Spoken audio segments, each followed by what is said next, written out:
Hello and welcome back to Building on a Budget Models. I'm Thomas and today we're going to be unboxing this. It's the Back to the Future Part 2 DeLorean DMC-12 from Aoshima in 1/24th scale. Now, as we can see on the front here, this is very much the Part 2 car. You can see there with the wheels down for the kind of flight mode. There's Doc Brown in the car, there's the Mr. Fusion. Now this car actually also appears right at the end of Part 1. If you look on the side here, you've got image of the car, and there also it can flip down into flight mode like that. On the side here, and some colour suggestions from Mr. Hobby. Cautions, things like that. So it's okay. I've got bodywork, clear sprue, got black sprue and the base. Another bag with some grey sprues. Decals are in there. Instructions. John DeLorean founded the DeLorean Motor Company in 1975. He was already well known in the car industry as a capable engineer, business innovator, and youngest person to become a General Motors executive. The DeLorean DMC-12 was designed by Giorgetto Giugiaro and noted for its gull-wing doors and brushed stainless steel's outer body panels. The sports car was also noted for a lack of power and performance incongruous with its looks and price. The car had a delayed release, being pushed back to 1981, and only 9,000 cars rolled off the assembly line in Dunmurry, Northern Ireland, before DMC filed for bankruptcy in December 1982. Despite the car having a reputation for poor build quality and an unsatisfactory driving experience, the DeLorean continues to have a strong following, driven in part by the popularity of the Back to the Future movies. An estimated 6,500 DeLoreans are still on the road today. Doc! Marty, you made it! Yeah! Welcome to my latest experiment. This is the big one, the one I've been waiting for all my life. Well, it's a DeLorean, right? Bear with me, Marty. All your questions will be answered.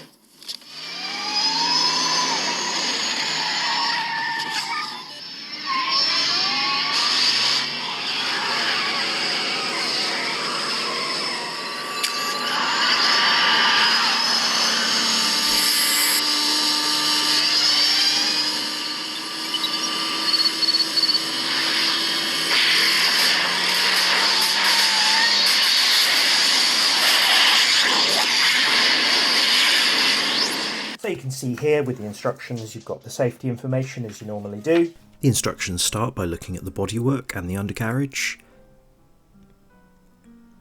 They then move on to the moving wheel parts. You need to refer very carefully to these as they do differ from the front wheels to the rear wheels.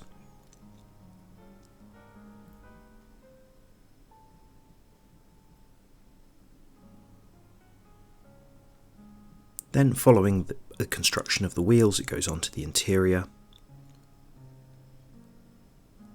linking up these parts to the undercarriage and the bodywork. Then you've got the multitude of external parts, time mechanisms, things like that.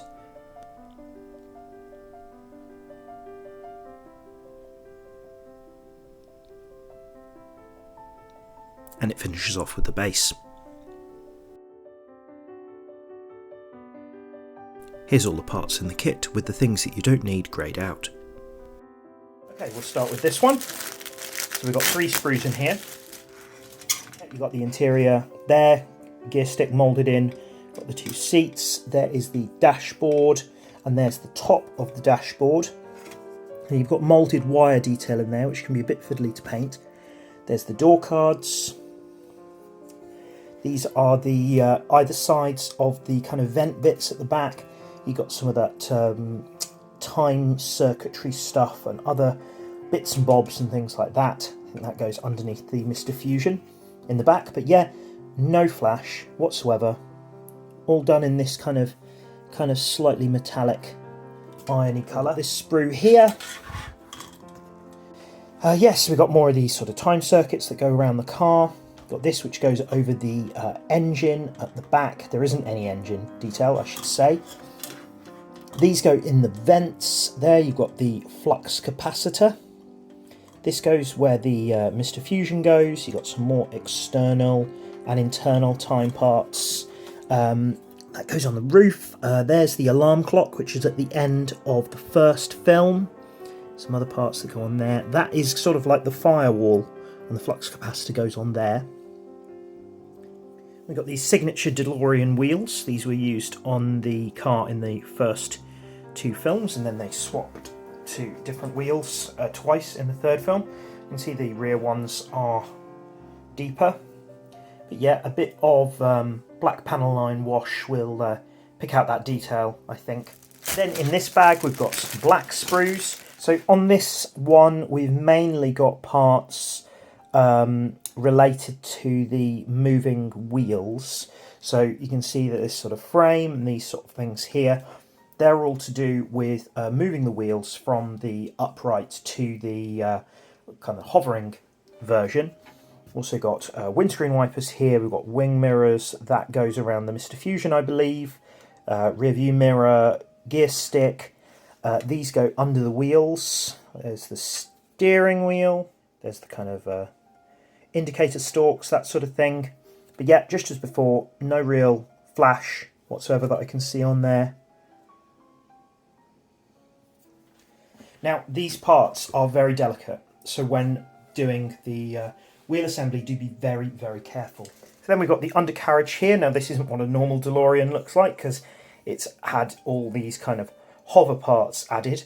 Now I believe that this is what the undercarriage of all 3 kits look like, even though the car didn't look like this in the first film. Then in this bag we have got polycaps, a bag of grease, which is to help the moving parts move.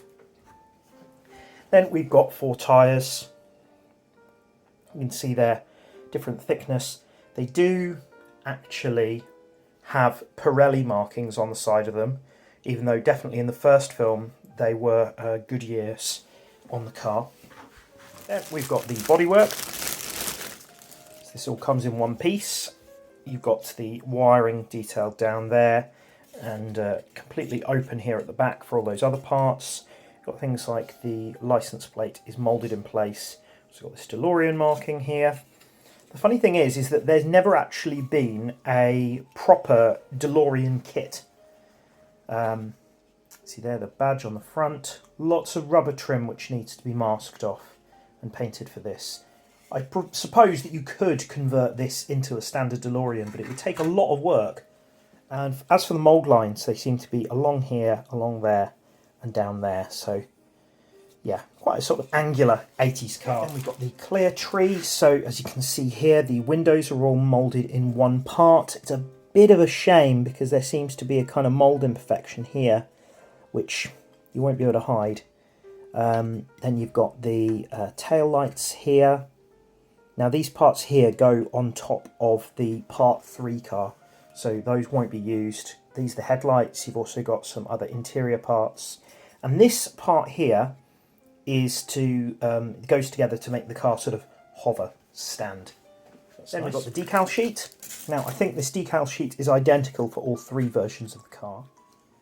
So yeah, you've got the license plate for Part 2, the license plate out of time for the Part 1. I think some of these dials are for the Part 3 car. You've got the tail lights, which of course you can just paint.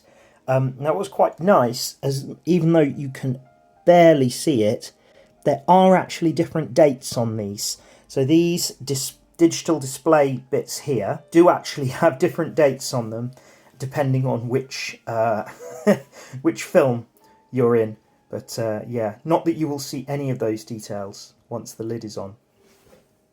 Now I can actually show you what the car looks like because I've already made one. Now this is also the Part 2 car. I made this back in early 2020 before I had the channel. Have done a little video about it already, you might have seen that. I'll talk to you in a moment about why I'm making another one.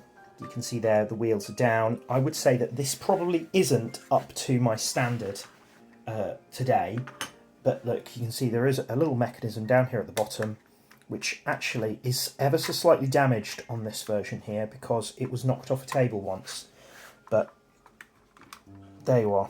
You can see, like that, it stands. There's a couple of reasons I'm doing another one. Firstly, because I enjoyed making this kit.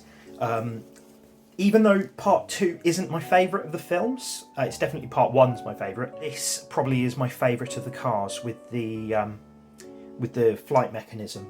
Also, I did actually make a mistake with this. These two exhaust ports are the wrong way round. A very small thing, but there we are. Now the reason I'm making another one is because I got this.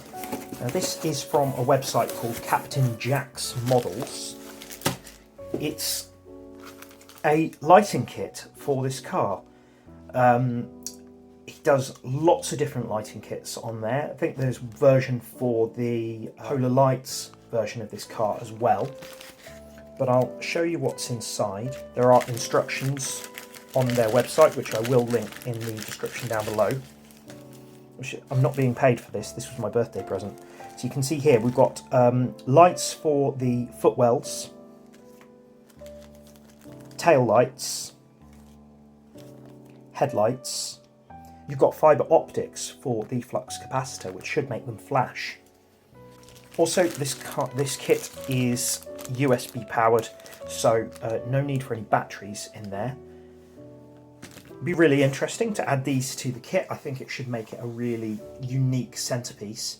There will be quite a bit of drilling, I presume, that needs to be done, but I'll make sure I do that before I start any painting to get it all right. Okay, so there we have it. There's the car, there's the kit. This is what I'll be building next with the extra light fitting. Thank you very much for watching. Please do like, share and subscribe. Leave a comment down below, and I'll see you soon.